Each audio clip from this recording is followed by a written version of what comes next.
Welcome back to the John Frederick Radio Network. On the line with us, live from Egypt, our man, Eddie Yeranian. Eddie, welcome to the show. Thank you, Colonel Mike. How are you, sir? I personally am fine. I confess I've never quite seen the Middle East in this sad state of affairs. There was an Arab summit yesterday, and many of the commentators, many of the participants, leaders of other countries, Arab countries, said the same thing, so I'm not the only one saying it. But anyway, personally, I'm fine. Thank you. Eddie, let me ask you, I mean, you've been in the Middle East many, many years. I know a little bit about Syria from friends that I've known for over 30 years. I just had Dr. Michael Schur on before you, speaking about the Middle East. This is an atrocity. Tell us, what do you know that we can talk about that for the listeners? Because to me, I think this is another bunch of nonsense. It's neocon. It's selling missiles, defense equipment. Mattis is another jerk. Nikki Haley, as far as I'm concerned, like Dr. Michael Schur said, Trump just spit on all his supporters. What are the Arabs talking about? Well, here in Egypt, there's a great deal of upset. I mean, most people I've spoken with were seriously saddened to hear about the strikes. I don't see a lot of people who are convinced by the arguments that Assad used sarin nerve gas. I personally am not. I would probably not use as strong language as Dr. Schur, although I probably feel the same way he does. But I need to watch my tongue here. Mm-hmm. The problem is, I think, in a nutshell, you have 10 countries, at least 10 countries operating in Syria, operating with intelligence agencies, and it's difficult to pin down who is doing what. But I can see very clearly that a lot of lies are going out. I was looking at an article by Bloomberg, and they were accusing Russia of lying. Well, perhaps Russia does lie. I mean, we're used to hearing Russia lie about various things. But on this particular issue, I think on the main point as to who was responsible for the sarin gas, if there was sarin gas, I believe it was not Assad's. The Russians, I think they're correct there. They accused the British. I wouldn't personally accuse them, but I would say they were certainly one of the suspects in this, whatever happened, this alleged gas attack. I say alleged because I think there was gas used, maybe multiple kinds of gas used, and maybe not by the same people. Perhaps Assad used some very light form of gas, which is not illegal, and perhaps someone else used something that was stronger to create a political imbroglio.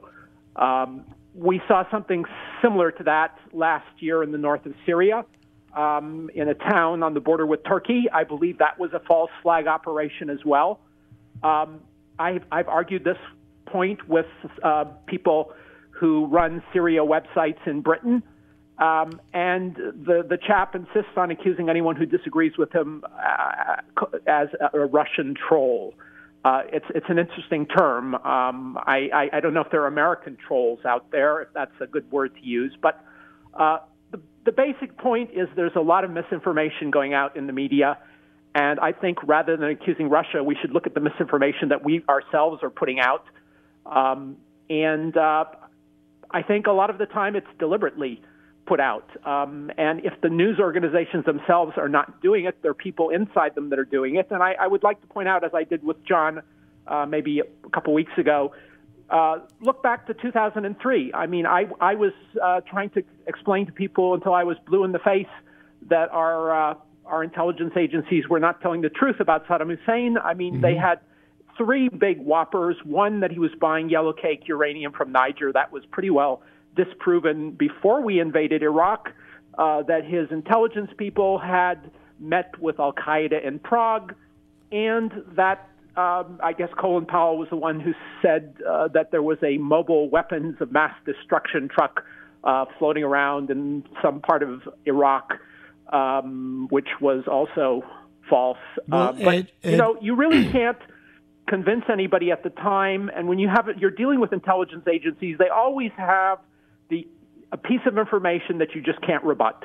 And that's a key that you know that they're involved in it. Yeah.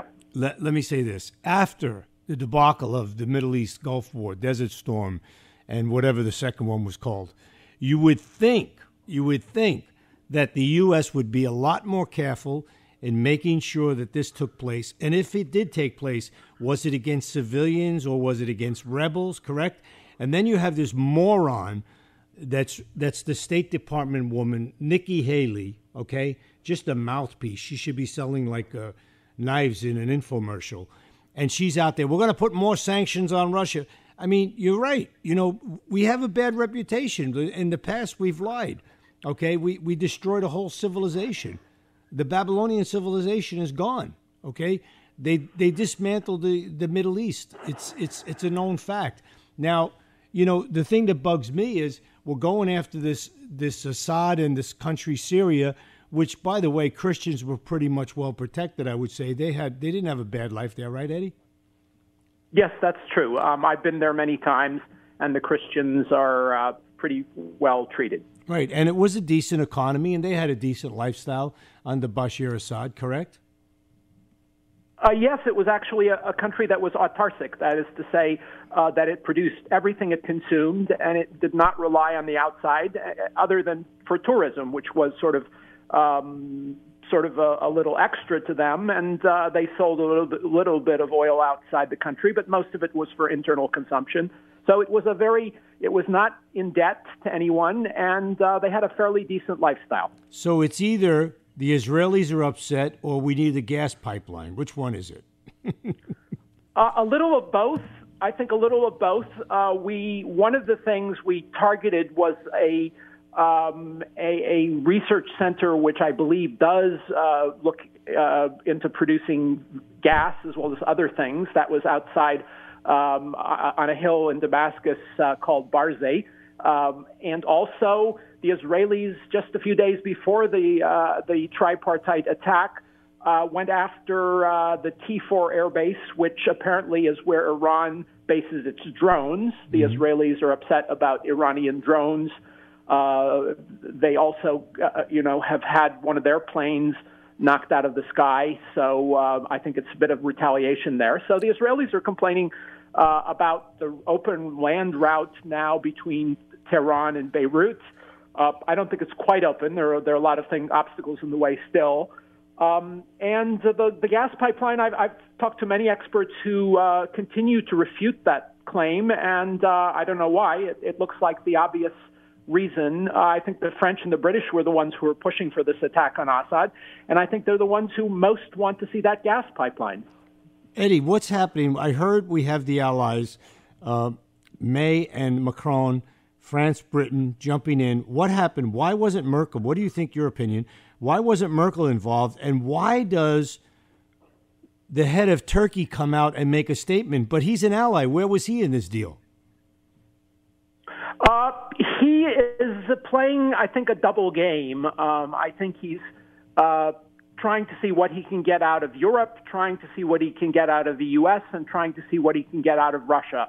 And he knows that Russia is worried about fundamentalists, Islamic fundamentalists, some of whom he himself manipulates, and he knows the West, or Britain and France, are interested in this gas pipeline. In fact, one of his operations moving into several towns in the north of Syria appeared to cut off the corridor that would allow a gas pipeline to go through.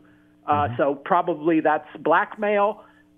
So he's playing a very complicated game with all three sides. Why didn't the Germans get involved? I think they're not, like many others out there, are not convinced who did what in all of this. And I think a lot of people do think that the British were behind this gas attack.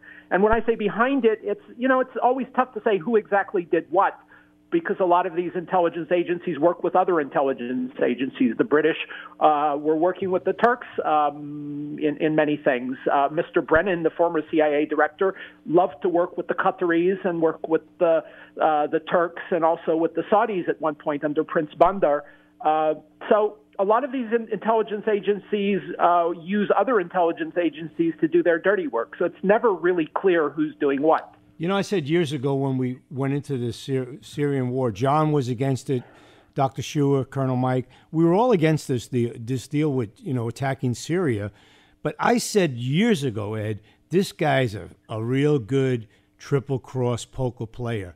He's a really sharp guy. He knows how to manipulate the NATO card, the Russia card, the German card, because there's a lot of Turks in Germany, and it's now, 2-3 generations. So this guy's a sharp cookie. He's in NATO, but he's not in NATO. You know what I mean? It's 1 foot in, 1 foot out. But also I hear rumors from people here in America who are Turkish that this guy is some kind of like an idol worship now in the Muslim community. Is that true? I couldn't say with any certainty, but certainly we do know that he said he wants to be caliph, the Islamic ruler, sort of in the guise of the old Ottoman sultans.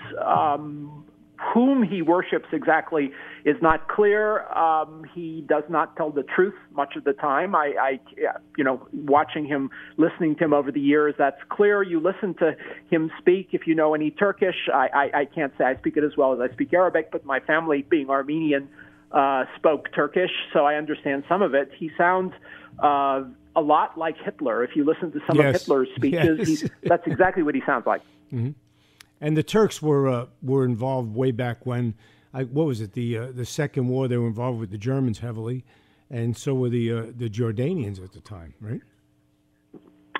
Yes, the Turks were involved with the Germans actually in World War I as well. The Young Turks were the group of military leaders that got involved on the German side in the conflict. In World War II, the Germans were the Mufti of Jerusalem. Husseini was an ally of the Germans. There were people here in Egypt, religious figures, Islamic religious figures, who were aligned with the Germans. There were some political reasons for that as well, not just for whimsical reasons. Yeah. Go ahead, Ed. I'm sorry. Yeah, no. I think that the Turks have been on the side of the Germans. They have a lot of sympathy for Germany anyway, and it's just one of those historic things. If you look at the collapse of the Ottoman Empire, you look at the years before World War I. There were bitter conflicts in the region in Lebanon, both Lebanon and Syria. There was a bloodbath in Syria and Lebanon around 1860. Some of the same parties, the British have a history of supporting the Druze in Lebanon. The Russians support the Orthodox Christians. The French support the Catholics. And when they get into a bloodbath, sort of a sectarian bloodbath, you have all the major powers that get involved. And that's happened at least on 3 occasions in the last couple of hundred years. Mm-hmm. What is the GCC thinking about all this? What's happening? What's the buzz with the GCC and Syria? Well, both the Emir of Qatar and the Saudi Crown Prince Mohammed were traveling quite a bit the last couple of weeks. Crown Prince Mohammed of Saudi Arabia was in France a few days ago. He's been in Britain. He was in the U.S. Speaking to President Trump. So was the Emir of Qatar. Clearly, both of them are rivals. They're angry at each other, and they're both trying to seek European and American help against the other.